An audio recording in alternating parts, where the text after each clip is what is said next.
민주당 이재명 대표가 대장동 의혹과 관련한 검찰의 추가 출석 요구에 대해서 모욕적이지만 응하겠다고 밝혔습니다. 이번 주 주말로 예상되는 추가 조사가 끝나면 검찰은 이 대표에 대해서 구속영장을 청구하는 방안을 검토할 걸로 보입니다. 국민의힘 3월 전당대회 막판 변수로 꼽혔던 유승민 전 의원이 결국 불출마를 선언했습니다. 김기현, 안철수 의원의 2강 체제가 예상되는 가운데 최대 격전지인 수도권을 중심으로 당심 잡기 경쟁이 이어지고 있습니다. 세계보건기구 WHO가 중국 방역 상황 등을 고려해서 코로나19 공중보건 비상사태를 유지하기로 했습니다. 우리 보건당국은 오는 5월쯤 마스크 완전 해제를 전망하면서 확진자 일주일 동안 격리 의무 해제에 대해선 신중한 입장을 나타냈습니다. 국제통화기금 IMF가 올해 한국 경제 성장률을 1.7%로 내다봤습니다. 지난해 10월 전망치보다 0.3%포인트 낮아진 수치로 세계 경기 둔화에 수출이 부진한 영향 등이 반영된 것으로 보입니다. 한파 속 술에 취한 사람을 집 앞까지만 데려다준 뒤 방치해 결국 숨지게 한 혐의를 받는 경찰관 2명이 입건됐습니다. 앞서 추위를 피하러 온 70대 여성을 지구대에서 쫓아낸 일과 함께 경찰이 시민 안전을 지키지 못했다는 비난 여론이 커지고 있습니다. 지난 19일 타계한 영화배우 고 윤정희 씨가 반평생을 살아온 프랑스 파리 인근 벤센에서 영면에 들었습니다. 국내에선 고인의 영원한 안식을 바라는 위령 미사가 봉헌됐습니다. 뉴스앤 이슈 잠시 뒤에 본격적으로 시작합니다.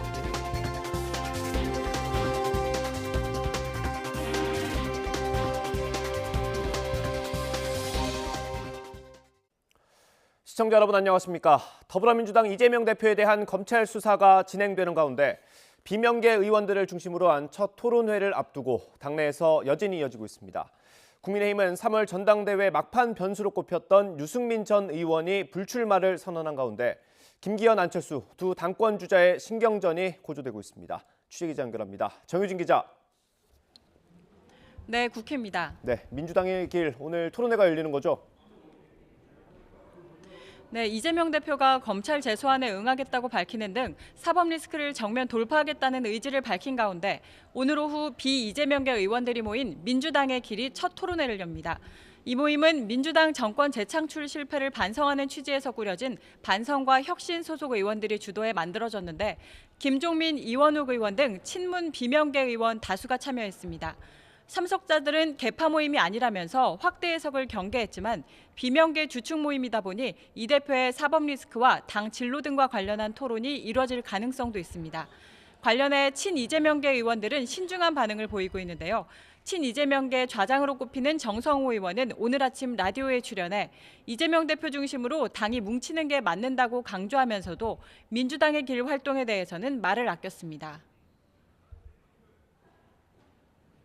재창당 수준의 혁신이라고 하는 게 개혁이라고 하는 게 어떠한 내용적 의미를 갖고 있는 건지 구체적으로 어떻게 하겠다는 건지에 대한 그 내용이 없기 때문에 지금 얘기하기는 곤란하다. 오늘 첫 토론회에는 이재명 대표도 참석해 인사말을 할 예정인데 당내 여러 의원과 소통하고 의견을 듣기 위한 취지라고 이 대표 측은 설명했습니다. 이런 가운데 이 대표는 오늘 오전 일정을 마친 뒤 기자들을 만나 300만 달러 대북 송금 의혹에 대해 묻는 취재진에게 검찰의 신작 소설이라며 전면 부인했습니다. 그래요?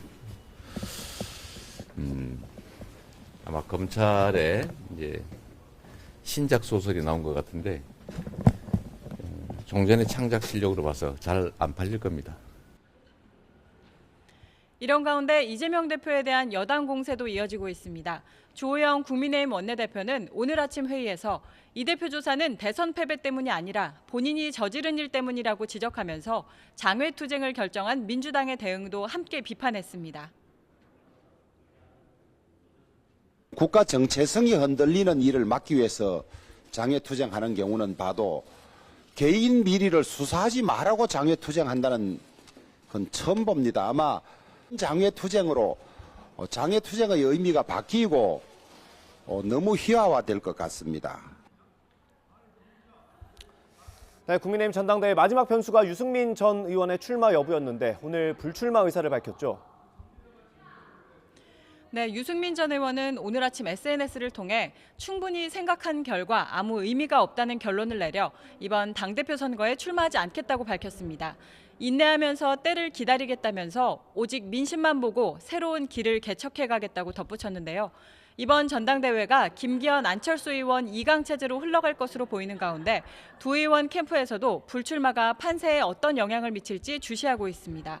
오늘 최대 격전지인 수도권을 각각 찾은 두 사람은 당심 잡기 행보를 이어가고 있는데요. 신경전은 날이 갈수록 거칠어지고 있습니다.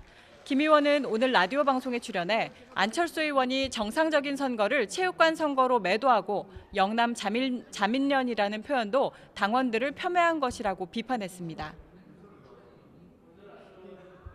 당연한 전당대회 과정을 가지고서 추억의 체육관 선거라 그러면서 우리 당이 아주 고리타분한 것처럼 하는, 이거는 개인 김기현에 대한 공격이 아니라 우리 정통 보수당 국민의힘에 대한 네거티브 공격이다.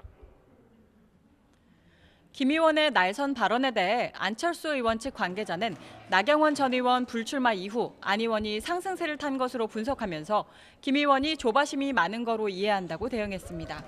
이런 가운데 국민의힘 선관위는 전체 회의를 열어 당대표 컷오프 규모를 논의하고 있습니다. 그동안 국민의힘 당대표 컷오프 규모는 보통 5명 정도였지만 이번에는 3, 4명 수준이 될 것으로 보입니다. 전당대회를 앞두고 선거 분위기가 가열되자 당 선관위는 현역 국회의원과 원외 당협위원장들에게 당규에 따라 당대표 최고위원 선거운동을 할 수 없다는 내용의 공문을 발송하기도 했습니다. 지금까지 국회에서 YTN 정유진입니다. 이재명 대표가 검찰에 나가겠다고는 했지만 언제 조사할지는 아직 정해지지 않았습니다. 검찰은 이번 2차 조사에서 측근으로 흘러갔다고 의심하고 있는 돈의 흐름을 규명할 걸로 보입니다. 이런 가운데 유동규 전 본부장은 천화동인 1호는 이 대표 거라서 누구도 건드릴 수 없었다고 말했습니다. 나혜인 기자의 보도입니다. 검찰은 추가 조사에 응하겠다는 이재명 대표의 입장 발표에 별다른 공식 반응을 내지 않았습니다. 검찰 관계자는 이 대표의 뜻은 방송을 보고 알았다며 변호인과 조사 일정을 협의하겠다고만 했습니다. 애초 수사팀은 이번 주 중 하루 출석을 요구했지만 이 대표는 첫 소환 때와 마찬가지로 검찰이 제시한 일정에는 맞출 수 없다고 했습니다. 전에 말씀드린 것처럼 주중에는 좀 일을 할 수 있게 좀 주말을 활용하면 좋겠다는 생각이 들고요. 변호인과 협의를 해보도록 하겠습니다. 검찰 역시 주말 조사는 내부 협의가 필요하다는 입장이지만 일단 이 대표의 서면 진술서를 바탕으로 추가 조사를 준비하고 있습니다. 첫 조사 때 199쪽에 달하는 피의자 신문조서를 남겼지만 이 대표가 모든 질문에 진술서로 답변을 대신해 새로 분석할 자료는 많지 않은 상황입니다. 따라서 진술서 내용과 대장동 일당의 기존 진술을 비교해 모순되는 지점을 파고들 것으로 보입니다. 당장 민관 유착의 핵심 인물인 유동규 전 본부장은 비리 연루에 선을 그은 이 대표를 겨냥해 공당 대표가 힘없는 개인에게 책임을 떠넘기고 있다고 비난했습니다. 유동규 본부장 개인이 지분을 받기로 했다면 최소한의 장치라도 해두었을 것인데 여기에는 어떠한 안전장치도 없었습니다. 이것은 그 지분이 이재명의 것이어서 그 누구도 건드리지 못할 것이라 생각했기 때문입니다.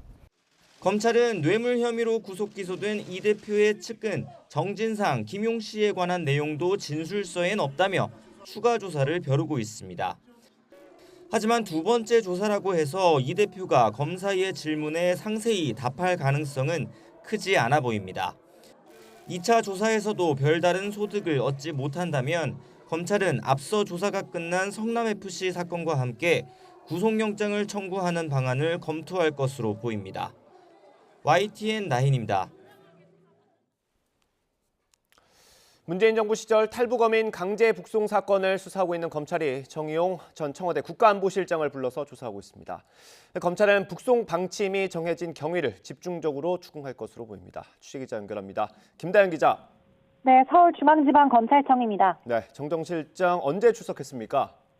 네, 정의용 전 안보실장은 오늘 오전 10시쯤 피고발인 신분으로 서울중앙지검에 출석했습니다. 비공개로 출석해서 취재진에게 모습이 노출되지는 않았는데요. 정 전 실장은 지난 2019년 11월 안보 정책 총책임자로서 귀순 의사를 밝힌 탈북 어민을 강제로 북송하는 데 주도한 직권 남용 등의 혐의를 받고 있습니다. 검찰은 정 전 실장을 상대로 당시 북송 방침이 이뤄진 의사결정 과정을 집중적으로 추궁할 거로 보입니다. 강제 북송 사건은 지난 2019년 11월 동료 선원 16명을 살해한 거로 추정되는 탈북 어민 2명이 나포 닷새 만에 북송된 사건으로 검찰은 당시 정부가 이들의 귀순 의사를 무시하고 강제로 추방했다는 의혹을 살펴보고 있습니다. 수사는 지난해 7월 국정원이 서훈 전 국가정보원장 등을 검찰에 고발하면서 시작됐는데요. 이후 북한 인권단체도 정 전 실장과 당시 청와대 관계자, 국정원과 통일부 실무자 등 모두 11명을 직권남용이나 직무유기 혐의 등으로 처벌해달라며 검찰에 고발장을 냈습니다. 검찰은 정 전 실장을 포함한 당시 안보 책임자들이 탈북 어민에 대한 국정원 합동 조사를 조기에 종료시켰다고 보고 있습니다. 또 당시 청와대 관계기관 회의를 기점으로 국정원 조사 보고서에 귀순 의사를 밝혔다는 부분이 삭제되고 대공 혐의점이 없다는 내용 등이 추가된 거로 의심하고 있습니다. 검찰은 지난해 말까지 김현철 전 통일부 장관과 노영민 전 청와대 비서실장, 서훈 당시 국정원장 등을 차례로 불러 조사해 왔는데요.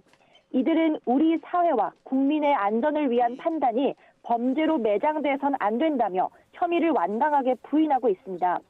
특히 정 전 실장은 탈북민을 시대의 엽기적인 살인마로 규정하며 이들이 납포 직후엔 가만히 있다가 뒤늦게 귀순 의향서를 제출한 점을 주장하며 귀순 의사에 진정성이 없었다고 반박하는데요.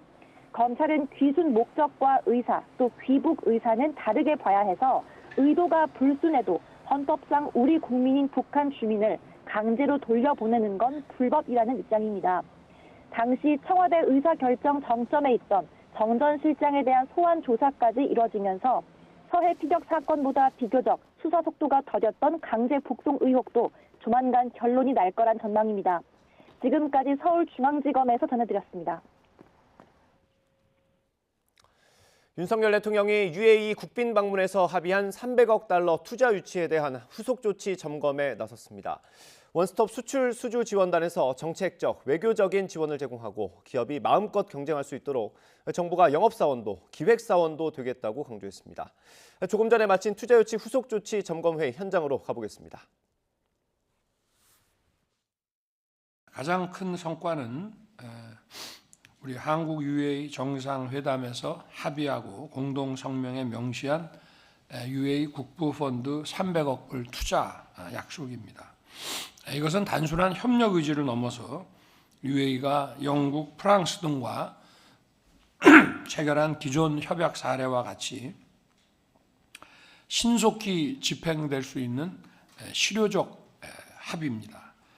투자 규모 면에서도 다른 국가에 비해서 아주 압도적입니다. 또 이것 외에도 민간 기업 베이스로 24건, 정부 공공 베이스로 24건, 총 48건의 MOU를 통해 UAE 기업과 61억 불 규모의 수출 투자를 추진하기로 했습니다. 이를 위해 정부 부처 중심의 UAE 투자협력위원회와 또 공공 민간 투자기관 기업들이 함께 참여하는 투자협력 네트워크를 출범시키고 투자 대상 분야와 또 그 방식 등에 대한 우리 입장을 한 UAE 투자협력 플랫폼을 통해서 UAE 측과 신속하게 협의를 할 것입니다. 또 48건의 민간 공공 베이스의 MOU도 조속히 구체적인 결실로 이어질 수 있도록 원스톱 수출 수주 지원단에서 프로젝트별로 정책적, 외교적 지원을 통합 제공하겠습니다.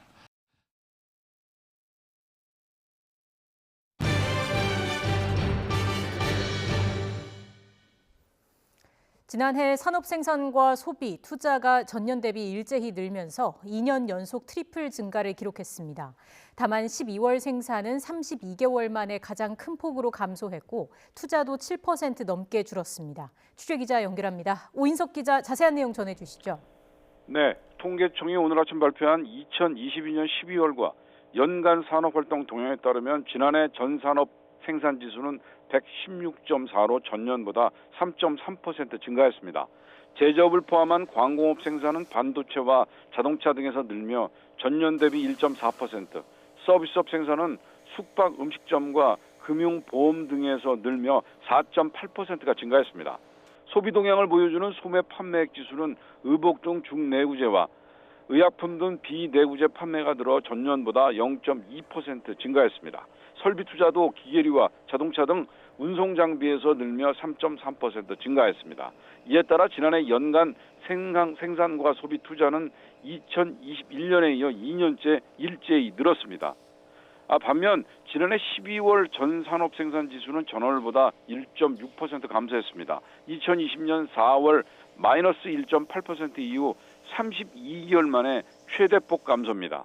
특히 제조업을 비롯한 광공업 생산은 2.9% 줄었습니다. 서비스업 생산도 0.2% 줄며 4개월 연속 감소세가 이어졌습니다. 설비 투자도 7.1%나 급감했습니다.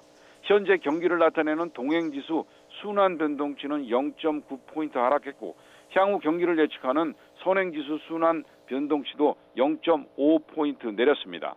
지금까지 경제부에서 전해드렸습니다. 삼성전자의 지난해 4분기 영업이익이 4조 3,061억 원으로 전년보다 69% 감소한 것으로 잠정 집계됐습니다. 삼성전자는 오늘 공시를 통해 지난해 4분기 매출이 70조 4,646억 원으로 전년도보다 8% 줄었다고 밝혔습니다. 특히 지난 하반기 경기 침체 우려로 반도체 수요가 감소하면서 지난 4분기 반도체 영업이익이 2,700억 원에 그쳤습니다. 국제통화기금 IMF가 올해 한국 경제 성장률을 1.7%, 세계는 2.9%로 내다봤습니다.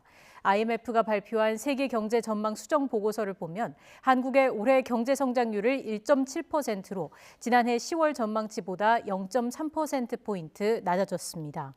정부는 세계 경기 둔화로 수출이 부진한 영향 등이 IMF 전망에 반영된 것으로 분석했습니다.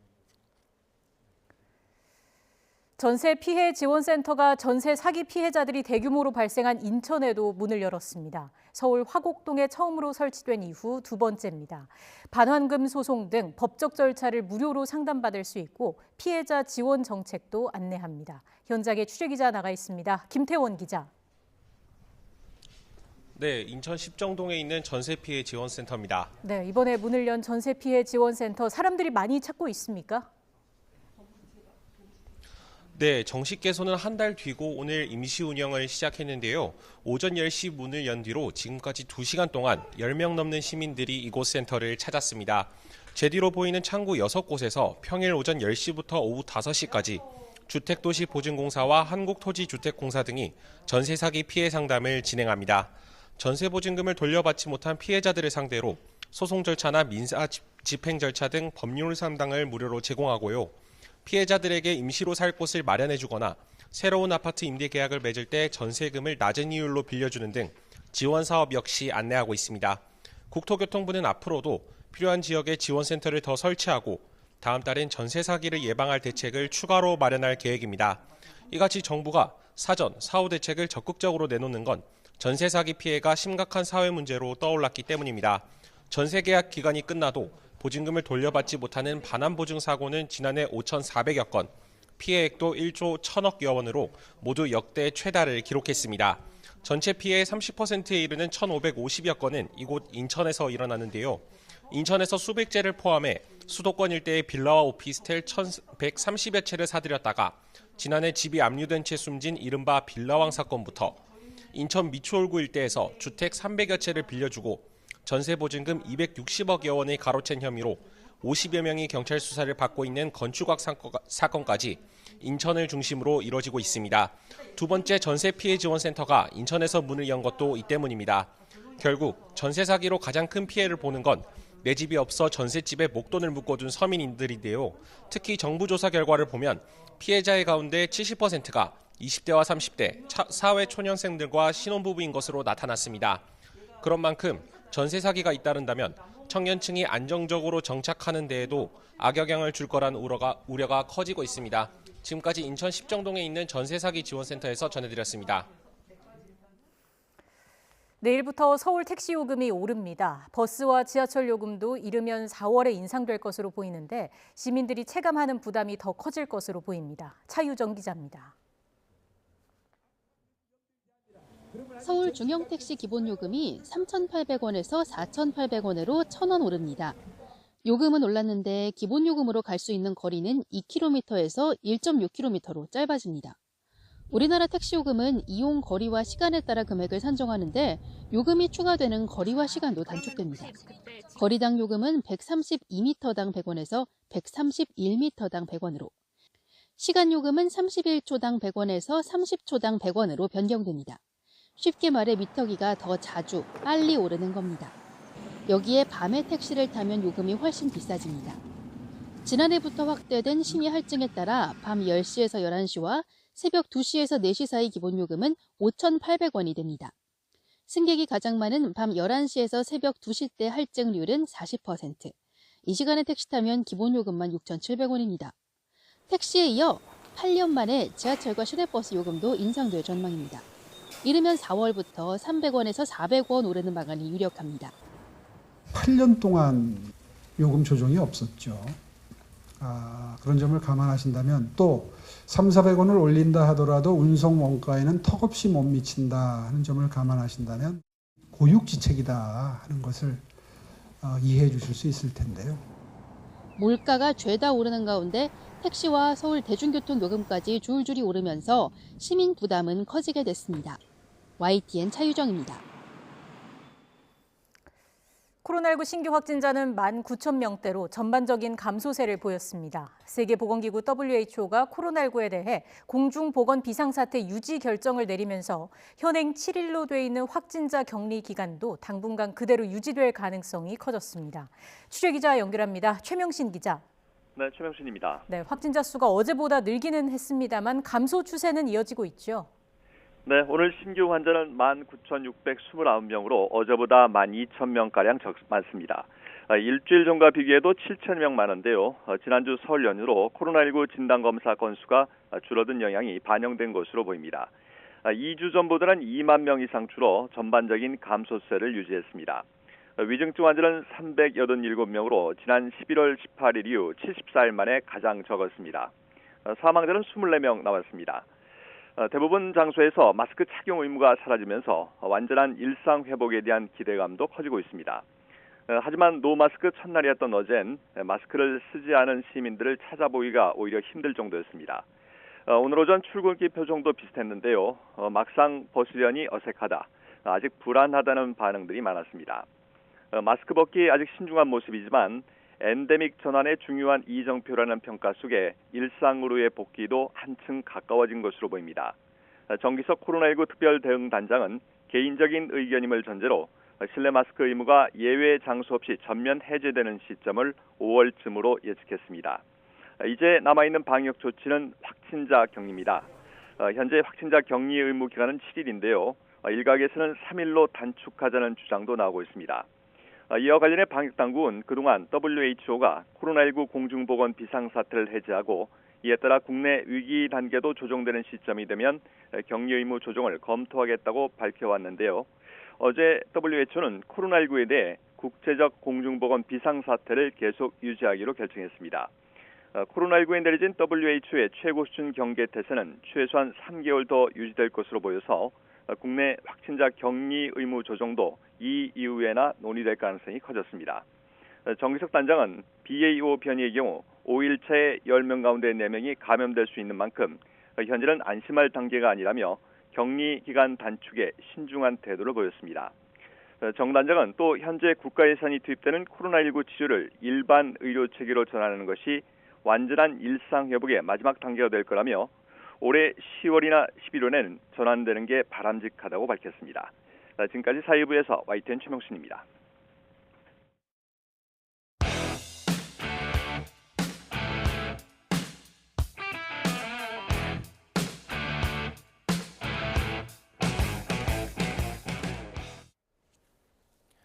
네, 오늘의 정치권 이슈 여야 의원 두 분과 짚어보겠습니다. 성일종 국민의힘 정책위의장, 전재수 더불어민주당 의원 두 분 나오셨습니다. 어서 오십시오. 네, 안녕하십니까.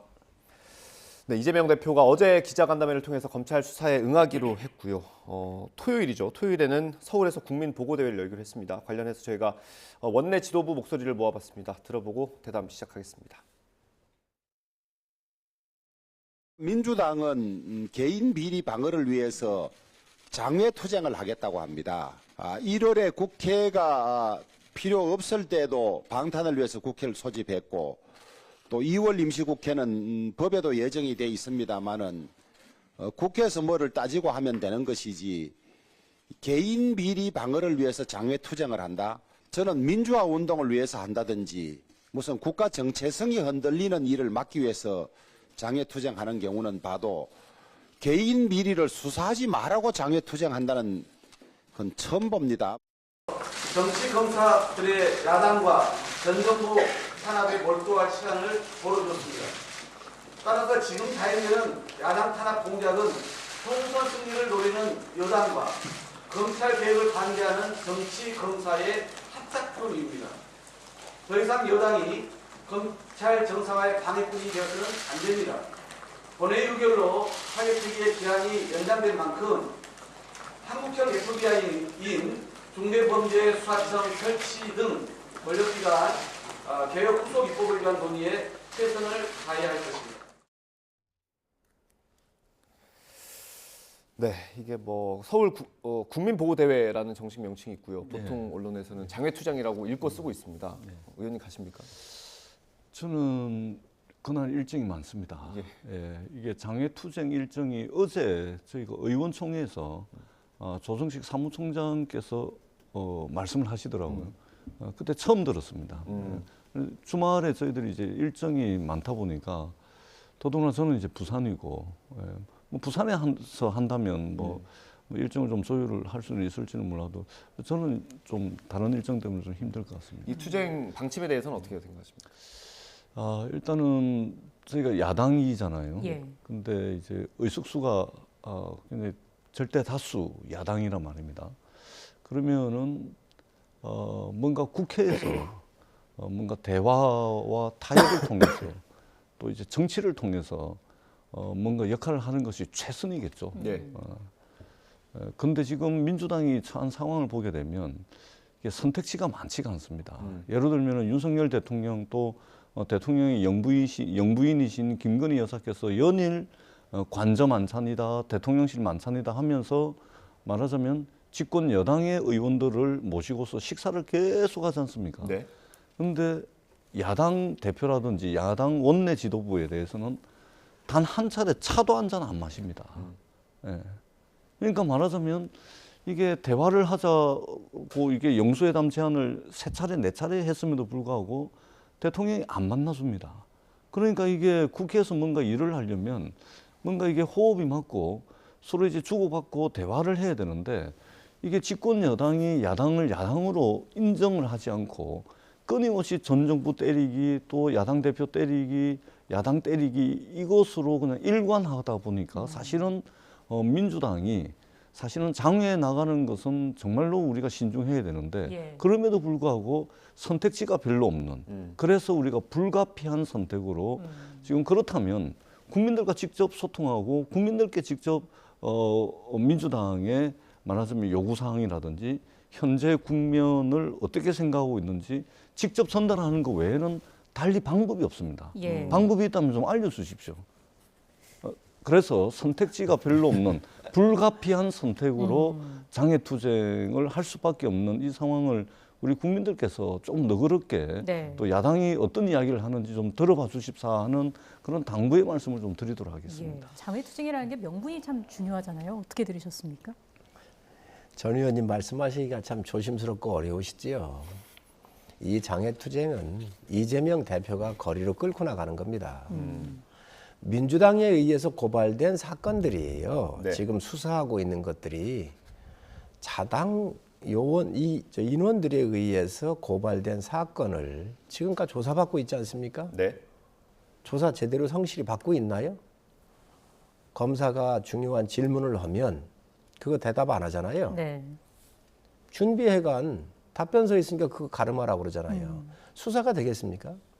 지금 옥죄어오는 자신의 사법 이 부분에 대해서 지금 거리로 끌고 나가는 건데 어떻게 공당의 당대표가 자당에 그 당내에도요. 지금 제대로 성실하게 수사를 받아야 되고 이 의혹에 대해서 해명하라고 하는 아주 정상적인 의원들이 수십 명이 있습니다. 예. 정상적인 정당이잖아요. 이 정당을 자신을 방어하기 위해서 거리로 끌고 나간다. 물론 당권을 잡고 있기 때문에 가자는 모든 결정 본인이 할 겁니다. 예. 본인이 심어놓은 사무총장들과 측근들에 의해서 그 결정을 하기 때문에 당의 결정이 될 수밖에 없지요. 그러나 지금 헌정사에서 수사받고 있는 야당 대표가 그것도 네. 한 건이 아닌 여러 건들에 의해서 수사받고 있는 야당 대표가 자당의 의원들과 지지자들을 끌고 거리로 나겠다라고 하는 이런 역사는 없었다는 것을 분명히 말씀드립니다. 예. 제가 한 말씀만 좀 드리면 그 대한민국이라는 국가가 법이 지배하는 국가 또는 만인이 법 앞에 평등한 사회라면 어떤 사건에 대한 수사가 공정한 수사가 진행이 되고 그렇게 되겠죠. 그런데 지금 저희들이 보기에는 검찰의 수사가 전 정부 또는 대선에서 경쟁했던 야당 대표에 집중되고 있습니다. 예를 들면 김건희 여사의 자백한 범죄 있지 않습니까? 허위 이력, 허위 경력, 이력과 경력을 부풀리고 수상 실적을 부풀리고 허위 수상 실적 등등을 통해서 대학에서 강의도 하고 뿐만 아니라 도이치모터스 이 주가 조작 범죄자들이 재판을 하는 법정에서 그 증거 범죄 증거로 제출된 범죄 일람표에 김건희 여사의 주가 조작 혐의가 네. 차고 넘치고 공판 검사의 입을 통해 가지고 직접 주가 조작에 연루됐을 가능성이 있다라는 것이 차고 넘침에도 불구하고 수사가 전혀 안 되고 있습니다. 네. 윤석열 대통령이 어떤 저 4개월 거래하고 저 손해만 보고 나왔다라는 허위 발언도 무혐의, 불송치 결정이 납니다. 양평 공흥지구 수사도 진행이 안 됩니다.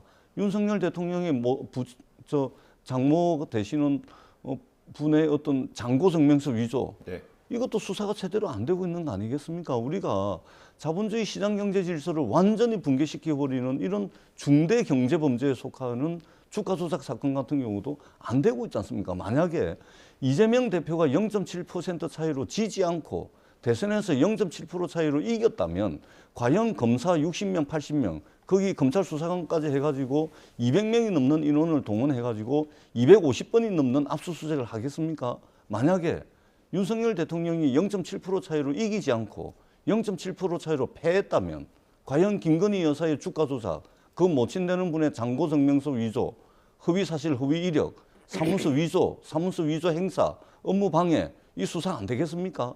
그렇기 때문에 과연 지금 진행되고 있는 대한민국 모든 국민은 혐의가 있으면 조사를 받아야 되죠. 범죄를 저질렀으면 죄값을 받아야 됩니다. 네. 근데 이것이 과연 공정하게 지금 수사가 진행이 되고 있느냐, 이렇게 봤을 때는 우리가 지금 많은 국민들이 이건 좀 해도 너무한 거 아니냐, 이런 이제 생각을 가지고 있는 겁니다. 네. 이 부분에 대해서 말하자면 국민들께 보고 드리고 야당의 목소리를 백날 지금 대통령 만나자고 야당 대표가 몇 번 제안을 했습니까? 만나주질 않습니다. 이래가지고 대한민국이 정치가 실종이 돼 있는데 정치가 실종돼 있는 시간을 언제까지 가져갈 겁니까? 그런 차원에서 정말로 우리가 장외에 나가는 것은 최후의 수단이 돼야 되고 정말로 마지막까지 아껴놨다가 마지막에 그야말로 선택지가 없을 때 써야 되는 카드임에도 불구하고 지금 현재 상황이 다른 선택지가 없는 예. 그런 불가피한 선택으로 지금 그리로 나간다, 이 말씀을 드리고 저희들도 그리로 나가는 것만큼 국회에서 해야 될 일은 저희들 철저하게 할 겁니다. 난방비를 때문에 저희들이 추경 지금 제안도 하고 여러 가지 제안들을 하고 있거든요. 예. 그리로 나가는 것 이상으로 국회에서 해야 될 일 방기하지 않고 열과 성을 다해서 국회에서 해야 될 일 저희들이 철저하게 하겠다라는 말씀을 민주당 국회의원의 한 명으로서 네. 이 말씀을 국민들께 분명히 드립니다. 네. 민주당이 김건희 여사 탈탈 털었잖아요. 안 털은 거 있습니까? 친문 검사들에 의해서. 그거 왜 못 털었는지 가서 박범계 장관한테 물어보면 될 거 아니에요. 윤석열 대통령 그 당시에 검찰총장 얼마나 핍박하고 했습니까? 지금 그런 얘기 하시면 안 돼요. 저는 아주 상당히 잘못 이런 부분에 대해서는 얘기를 하고 계시다라고 말씀을 드리고, 이재명 대표가 이겼으면 이런 수사 안 이루어졌겠지요. 당연히 안 이루어졌을 겁니다. 묻었겠지요. 그러면 만약에 이재명 대표가 대통령이 됐으면 유동규, 정진상, 김용, 이화영 같은 사람이 청와대 수석하고 장관들 할 거 아닙니까? 모든 이권 대장동에서 해먹고 백현동에서 해먹고 성남 FC 같은 데에 갔다가 그냥 기업들 돈 뜯어다가 광고비라고 주었어요. 그 준 기업들이 선수들이 입는 이 유니폼에 광고 한번 하는 거 보셨습니까? 어디 귀퉁이 조그맣게 써놓고 말거나 이랬잖아요. 이런 일이 벌어졌을 겁니다. 그나마 민주주의를 지키고 범죄자들로부터 0.73이라도 이길 수 있도록 국민들의 현명한 판단이 있었다 이런 말씀을 드리고, 네. 또 이재명 대표께서 모욕적이고 부당하다, 대선에서 패했기 때문에 조사를 받는다, 이런 대선 패배에서 정치 보복을 받는 이러한 프레임을 가지고 국민을 또 속이고 있습니다. 분명히 아셔야 합니다. 이재명 대표는 대선 패배자로서 검찰에 쓴 게 아닙니다. 민주당에 의해서 대선 후보 선출하는 경선 과정에서 민주당이 제기했었던 범죄 혐의에 대해서 지금 국민이 물으라고 하는 거기 때문에 국민이 묻는 것을 나가서 소명해야 할 책임이 이재명 대표한테는 있는 거거든요. 이건 전 의원님도 이건 충분히 이해하실 거예요. 그런데 가가지고 이재명 대표가 대답을 안 해요. 곤란한 거는. 왜 안 합니까? 그리고 검찰이 없는 죄를 만들어서 기소하려고 한다 그러잖아요. 만약에 그런 사실이 있다고 그러면 큰일 날 일이고 대한민국이 아닙니다. 그거라고 한다면 어떤 부분을 없는 죄를 만드는지, 어떻게 기소하려고 하는 건지 그거 밝히십시오. 만약에 그런 게 검찰에 의해서 조작되는 게 있다고 그러면 저희가 나서겠습니다. 있을 수 없는 일입니다. 대한민국 검찰이나 대한민국은 그럼 허접한 나라가 아니에요. 세계적인 나라고 지금 대한민국의 위상이 어느 정도에 와 있는데, 검찰이라고 하는 이 사람들이 제1야당 대표를 없는 죄를 만들어서 기소하려고 하는 공작하거나 정말 나쁜 짓을 한다고 그러면 저희가 들고 일어나서 막겠습니다. 예. 있을 수가 없는 일입니다. 그런데 이런 거로 지금 현재 프레임을 씌워서 나간다고요? 가서 입을 열어야 뭘 하지요. 본인이 검사 앞에 가서는 입을 닫고 기자들 앞에 와가지고는 말입니다. 그 모욕적이고 부당하지만 대선 패배자로서 오라고 하니 또 가겠다고 그러는데, 간다고 하니 가서 뭘 하겠습니까? 준비해간 진술서 내고 말 거 아닙니까? 이러한 피해자, 마치 정치적인 박해를 받는 것처럼 하셔서는 안 된다는 거예요. 이재명 대표는 민주투사가 아닙니다. 분명히 범죄 혐의자로서 검찰본 앞에 서 있는 겁니다. 네, 우리 성일종 정책위 의장님께서 조만간 나서셔야 될 때가 올 것 같습니다.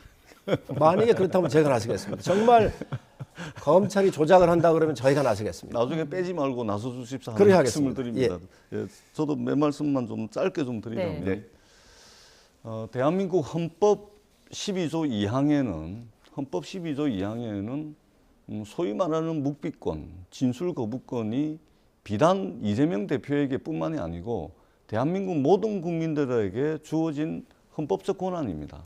왜 그러한 권한을 부여를 해놨냐면, 검사와 피의자 사이에 법정에서 대등한 위치에서 공격하고 방어할 수 있는 권리를 보장하기 위해서 대한민국 헌법 12조 2항이 진술 거부권, 소위 말하는 묵비권을 보장을 해놓은 겁니다. 네. 나가서 대답하는 것을, 진술서를 제출하고 대답하는 것을 무슨 범죄 취급하는데, 그것은 헌법이 부여하고 있는 권한이라는 말씀을 드리고요. 불리하면 진술하지 않아도 되는 겁니다. 유리한 것만 하는 것은 당연한 것이죠. 뿐만 아니고 범죄에 대한 소명은 검찰이 하는 겁니다. 피의자가 하는 게 아니에요. 검찰이 증거를 가지고 그 범죄 혐의를 소명을 하는 겁니다. 그 책임을 피의자에게 미루는 것은 맞지 않다, 이 말씀을 드리고, 또 한 가지, 계속해서 그냥 일관되게 그 말씀을 계속해서 하는데 주구장창 문재인 정부에서 김건희 여사 다 털었다 이 말씀하시는데요.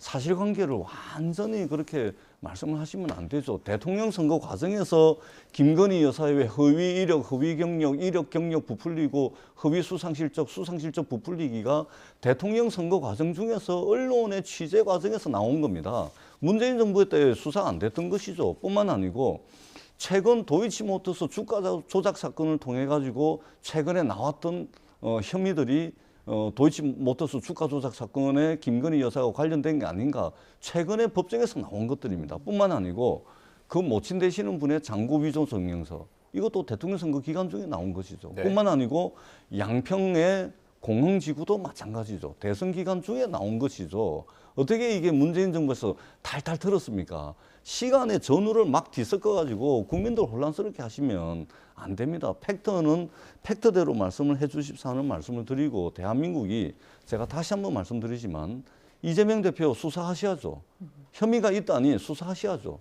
그런데 검사 60명, 80명 동원해가지고 250군데 넘는 압수수색을 통해서 차고 넘치는 수사를 하고 있지 않습니까? 하시라니까요. 대신 대한민국이 법이 지배하는 국가고 만인이 법 앞에 평등하다면 윤석열 대통령과 그 부인, 그 장모 되시는 분들에 대해서도 수사를 하셔야 대한민국이 법이 지배하는 국가 아니겠습니까? 하시라니까요. 근데 왜 안 하시냐고, 이런 부분들. 그렇기 때문에 이재명 대표에 대한 수사도 수사의 공정성을 인정받으려면 공이 만인이 법 앞에 평등하다는 그 사실을 증명해 주십사 하는 말씀을 드리도록 하겠습니다. 이것이 되지 않으면 법이 지배하는 국가라고 보기 어렵습니다. 검사 60~80명이 뭐 이렇게 투하를 참여를 해서 샅샅이 뒤지고 있다 그러는데 제가 봤을 땐 검사가 부족할 것 같아요. 성남 FC 있죠, 대장동 있죠, 백현동 있죠, 변호사 대납 있죠. 한두 건입니까? 여기 검사 몇 명씩만 넣어도 제가 봤을 때 부족하게 넣었다고 생각을 해요. 저는 민주당이 대선에 패배한 게 이러한 범죄 혐의를 갖고 있는 이 후보를 안 세워놨으면 민주당이 졌겠습니까? 저는 민주당의 패착이라고 생각을 하고요. 진술 거부권 얘기를 하셨는데 맞습니다. 분리하면 안 해도 됩니다. 그런데 검찰이 조작하고 있다며요. 그거는 자기한테 굉장히 불리한 거잖아요. 그러니 그거에 대해서 자기가 방어를 해야 될 거 아니에요. 뭐가 조작하지 말아라고. 그리고 증거를 내미는, 검찰이 증거를 내미는 게 조작돼 있으면 조작돼 있다고 반론을 제기하라는 거예요. 그런 건 하나도 아니야 하고 분리하면 변호사하고 잠깐 면담하고 와가지고 진술 거부해버리고 이러면서 나와가지고 검찰 보고 이걸 조작한다고요? 그리고 그걸 조작해가지고 본인을 영창 보내려고 한다고 이렇게 얘기를 하고 있는데 이건 제1야당 대표 더군다나 대한민국을 대표하는 정치 지도자이고 대권 후보까지 하신 분이 이런 얘기 하시면 안 됩니다. 아니 자기한테 불리한데 왜 진술 거부권을 행사하냐는 거예요. 당당하게 임하시라는 거예요. 그리고 만약에 그런 거가 있으면 저희 같은 국가의 기본이 흔들리고 정말 모든 사람들이 평등하고 법의 보호를 받아야 되는데 그 공권력을 갖고 있는 조사하는 검사가 없는 죄를 만든다고 한다면 여당이라도 가만히 있으면 되겠습니까? 저희가 가만히 있지 않을 겁니다. 그러니 진술 거부권에 대해서 하시는 건 좋은데 검찰이 조작하고 한다면 그걸 얘기하라. 왜 이걸 못하냐는 거예요. 그러니까 우리 성일종 의장님께서 안 보시는 건지 안 보려고 하시는 건지 잘 모르겠습니다만 33쪽에 달하는 진술서를 검찰에 제출을 했습니다. 뿐만 아니고 그 진술서를 우리 국민들께 좀 보시라고 그걸 이미 공개를 다 했습니다. 그 진술서 이제 제출했는데 그 내용을 보시면은 검찰이 어떤 없는 범죄를 만들려고 하는지 이제 다 나와 있습니다. 물론 이것은 이재명 대표의 입장인 것이죠. 그래서 제가 결론적으로 말씀을 드립니다. 자꾸만 우리 형사소송법상에 피의사실, 수사 중인 사실이라든지 피의사실을 공표하고 하면은 명백하게 형사소송법을 위반하고 있는 거 아닙니까? 현행법 위반하는 거 아닙니까? 피의사실 이런 거 공표하지 마시고요. 결국은 유무죄를 첨예하게 서로 다르게 주장을 하고 있으니 법정에서 유무죄는 가려질 겁니다. 그러니까 피의사실 공표해서 모든 언론이 다 받아쓰게 만들고 허구한 날만 세명이나 이 채널 저 채널 돌리는 데마다 이재명 대표 관련 뉴스 나오게끔 이런 식으로 하지 마시고 수사를 잘 해가지고 정확하게 혐의가 나오면은 언론에 브리핑하고 기소해서 재판을 통해서 처벌받도록 그렇게 하면 되는 겁니다. 지금 대통령 선거 끝난 지가 1년이 다 돼가는데 아직까지도 집권 여당이 지금 이런 식으로 하고 있는 겁니다. 이렇게 계속해서 가면 우려드셔도 너무 우려드신다. 수사권, 기소권 가지고 국정 운영의 기본 에너지, 기본 동력으로 삼으려고 하는 거 아니냐. 이런 국민들의 의심 어린 눈길을 받을 수밖에 없다. 이 말씀을 꼭 드리도록 하겠습니다. 알겠습니다. 저희가 이 주제는 여기까지만 할게요. 시간이 없어서. 제가 하나만 간단하게 말씀드릴게요. 짧게 부탁드립니다. 이재명 대표가 국회의원이고 야당 대표가 아니면 자기가 출두하는 날짜, 시간, 조사하는 시간도 딱 정해서 하고 수사하는 와중에 자기 진술서라고 그래가지고 언론을 통해 가지고 수사하는 와중에 릴리스하는 걸 보셨습니까? 이런 혐의자를 이런 조사받는 분을 본 적이 없습니다. 이건 완전히 특권과 반칙이에요. 피의사실 유포죄, 피의사실을 유포한다 이렇게 얘기를 하는데 그거 하기 전에 공권력을 무력화시키고 있는 게 지금 이재명 대표입니다. 그래서 떳떳하게 정말 성실하게 받으시라, 정직하게 받으시라 말씀드립니다. 이 부분 말씀을 안 드릴 수가 없는데. 하세요. 아니, 그러니까 일반인처럼 시간 선택, 일반인들이 시간 선택하고 할 수 없는 거 아니냐. 그 일반인처럼 소환에 응하고 조사를 받으라 이런 말씀을 하시는데 그러면 좋습니다. 그렇게 하겠습니다. 그러면 일반인들에게 하는 수사와 똑같은 형태의 수사를 하십시오. 우리가 일반인들에게 검사 60명, 80명 동원해가지고 수사합니까? 무혐의, 불송치 결정 난 거 뒤집어 엎어가지고 또 수사합니까? 일반인에게? 그러니까 검찰이 수사는 일반인에게 하지 않으면서 소환에 응하고 그런 자세와 태도는 일반인하고 똑같이 해라 이렇게 말씀을 하시면 앞뒤가 안 맞지 않습니까? 잣대가 고무줄 잣대가 됐어야 되겠습니까? 수사를 일반인에게 하듯이 한다면 소환이나 이런 것도 당연히 일반인들처럼 하겠죠. 네. 예, 알겠습니다. 저희가 이재명 대표 얘기는 여기서 마무리하고요. 말씀하시는 중간에 나오긴 했지만 김건희 여사 얘기를 좀 해보겠습니다. 김건희 여사에 대해서 이제 주가 조작 의혹이 있다라고 이제 김의겸 대변인이 논평을 했는데 대통령실에서 그걸 고발을 했습니다. 김의겸 의원의 주장은 이겁니다. 그 공판에서 도이치모터스 공판에서 계속 관련된 얘기들이 나오는데 왜 혐의가 있다 없다 결론을 내지 않느냐 이런 주장이에요. 어떻게 들으셨어요? 김의겸 의원님의 말씀에 대해서 국민들이 신뢰를 얼마나 가지고 있을까요? 청와대 나올 때도 흑석동에 투자를 해서 쫓겨나왔잖아요. 두 번째, 청담동 술자리 같은 경우를 제기했지 않습니까? 네. 부끄러운 줄 아셔야지요. 이후 여하를 막론하고 대통령과 함께 하고 있는 부인입니다. 영부인입니다. 민주당이 정권을 잡을 때도 전 그렇게 안 했어요. 김정숙 여사 옷감 이야기 했었을 때 제가 그랬어요. 이 방송에 나와서 그랬어요. 그만하자 그랬습니다. 왜 그러냐? 영부인이 입는 옷도 국격이 있잖아요. 너무 누추하게 입어보십시오. 어떻게 하겠습니까? 외국 나가서. 저는 그 정도의 선은 지켰는데 지금 여기에 또 김건희 여사가 주가 조작을 했다 그러는데 그러면 증거가 있어야 될 거 아니에요. 어떤 종목을 몇 회를 어떻게 했는지 내놓고 얘기를 해야지. 지금 제1야당의 대변인입니다. 네. 당의 이야기로 나오는 겁니다. 개인의 의견이 아니에요. 당을 대표해서 나가는 이야기인데 네. 이렇게 무책임하게 이렇게 공세를 하면요.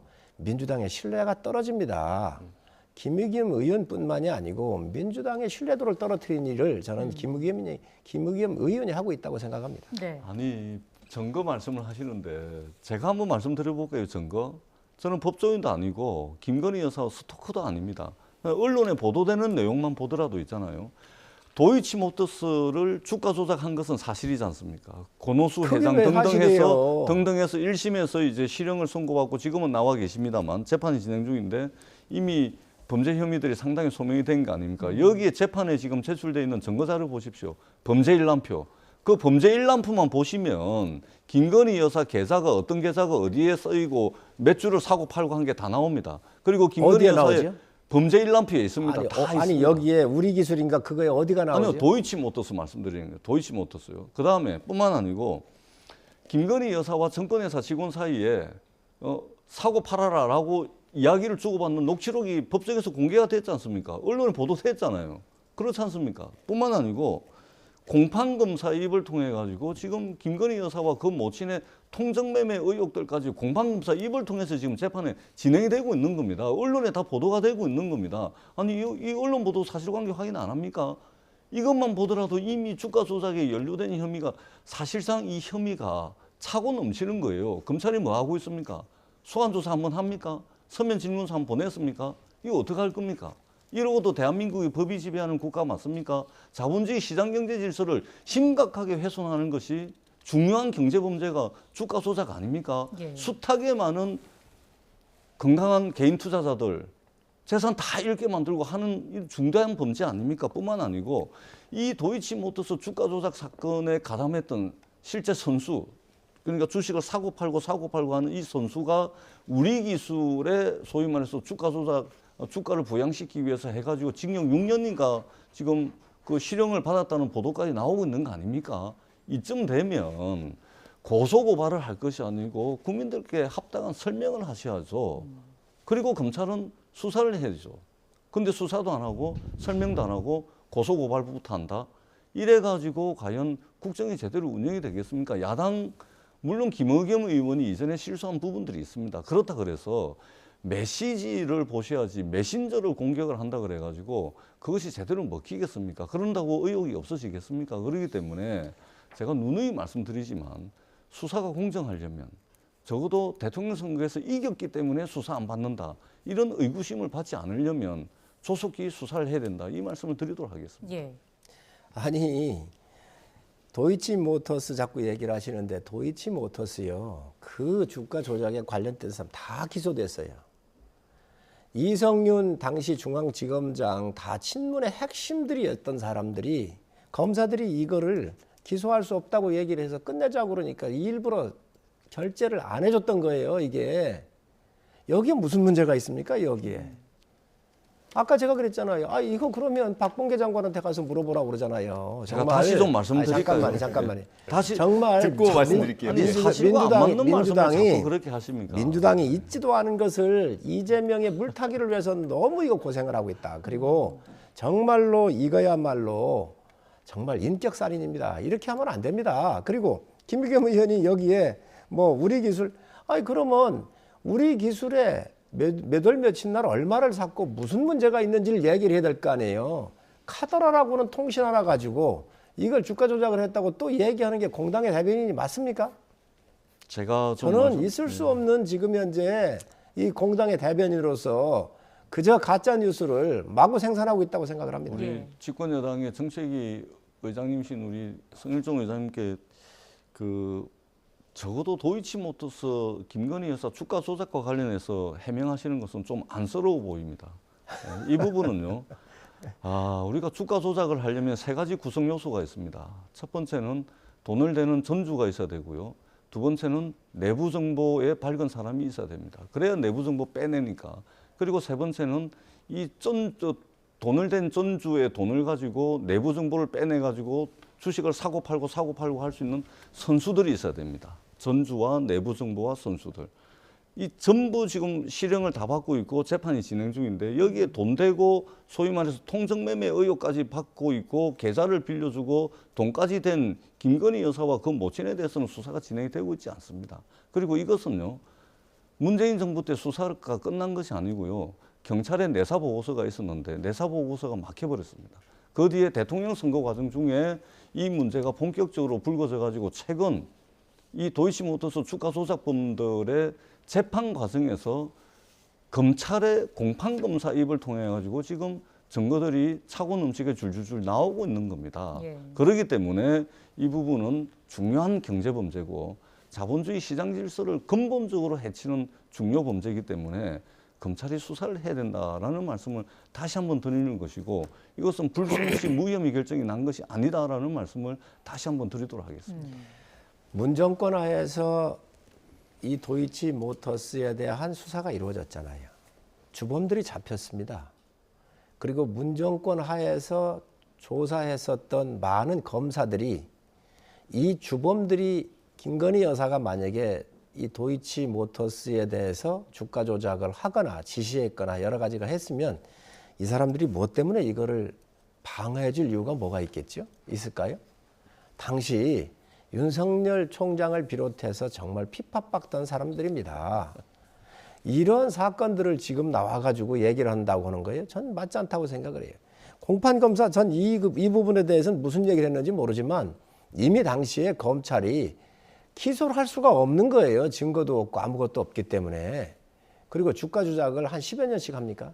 저 작년인가 제가 봤더니 그 주식도 갖고 있는 것도 제가 봤는데 아니 주가 조작은요 6개월이나 3개월 짧은 시간에 주가를 올려놓고 팔고 나가는 거잖아요. 도망가는 거잖아요.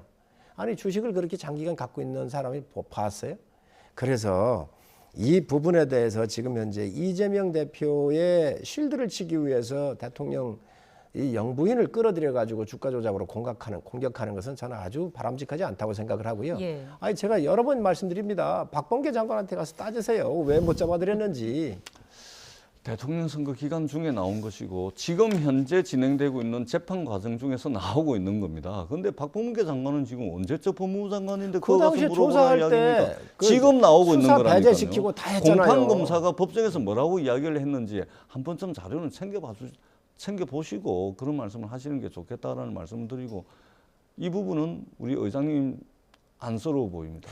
그렇게 쉴드 치려고 하지 마십시오. 왜냐하면 사실관계가 너무나 명백하기 때문에 그렇습니다. 우리 전 의원님이 아주 힘들어하십니다. 아니 그렇지 않아요.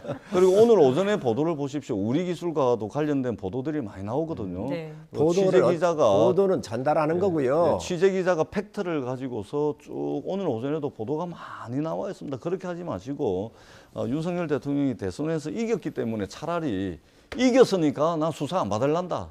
차라리 그렇게 하세요. 예. 그러면 저희들 인정하겠습니다. 수사라는 것은 패자나 받는 거지 성자는 수사받지 않는다. 이렇게 말씀하세요. 예. 그러면 제가 인정하겠습니다. 알겠습니다. 예. 아니 윤석열 당시 검찰총장 그렇게 아주 보기가 싫어가지고 그렇게 핍박했던 그러한 민주당 아니었습니까? 그 민주당이 지금 와서 이런 얘기 할 수 있습니까? 그 당시 또 무슨 핍박이면 누릴 거 다 누렸죠. 직무정지 시켜 조사를 해 탈탈 털었잖아요.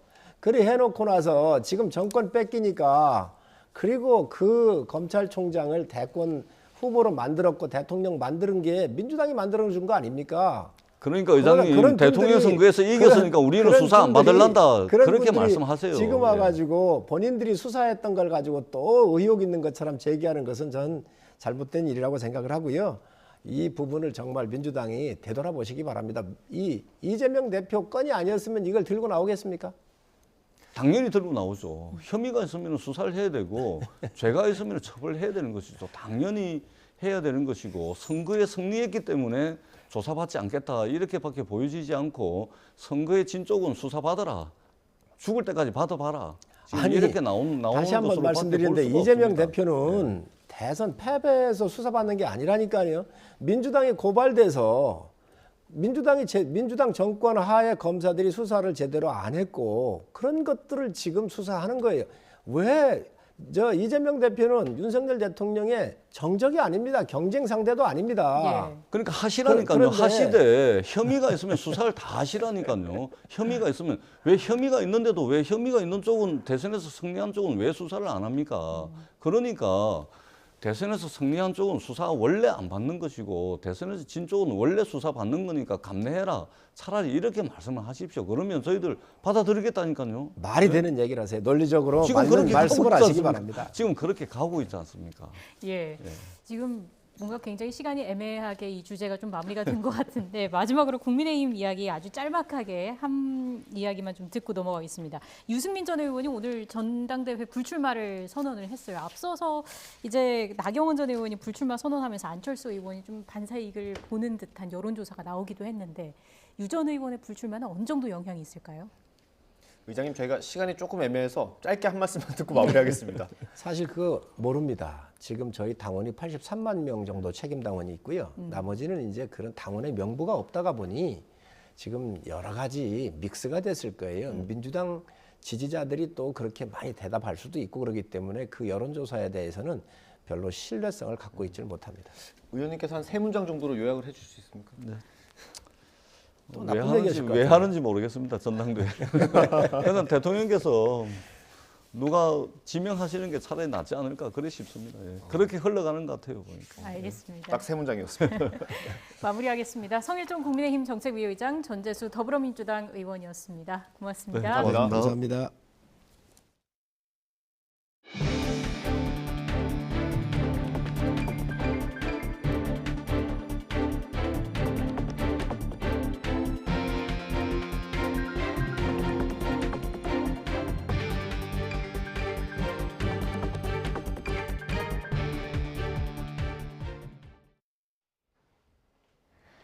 오늘 낮 동안에는 비교적 온화함이 감돌겠습니다. 따뜻한 남서풍이 불면서 기온이 크게 오르겠고요. 따라서 한파특보도 모두 해제됐습니다. 오늘 서울의 한낮 기온은 영상 7도로 어제보다 또 예년보다 3, 4도가량 높겠습니다. 오늘 전국이 대체로 맑다가 오후부터는 구름의 양이 늘겠고요. 오후부터 내일 새벽까지 강원도에는 최고 3cm의 눈이 내리겠습니다. 경기 북부에도 비가 조금 내리겠고 서울 등 수도권에도 빗방울이 떨어지는 곳이 있겠습니다. 눈비 소식이 없는 동쪽 지역에는 여전히 건조특보가 발효 중입니다. 겨울철 화재 사고 조심하시기 바랍니다. 오늘 낮 동안에는 대기질이 양호하겠습니다. 하지만 대기가 정체되고 중국발 스모그가 유입되면서 밤부터는 중서부 지방을 중심으로 공기가 탁해지겠습니다. 오늘 낮 기온은 어제보다 2에서 5도가량 높겠습니다. 서울 7도, 대전 9도, 광주 11도가 예상됩니다. 당분간 맑은 날씨 속에 한파 수준의 큰 추위는 없을 전망입니다. 날씨였습니다. 이어서 뉴스앤이슈 2부가 방송됩니다. 저희는 잠시 뒤에 돌아오겠습니다.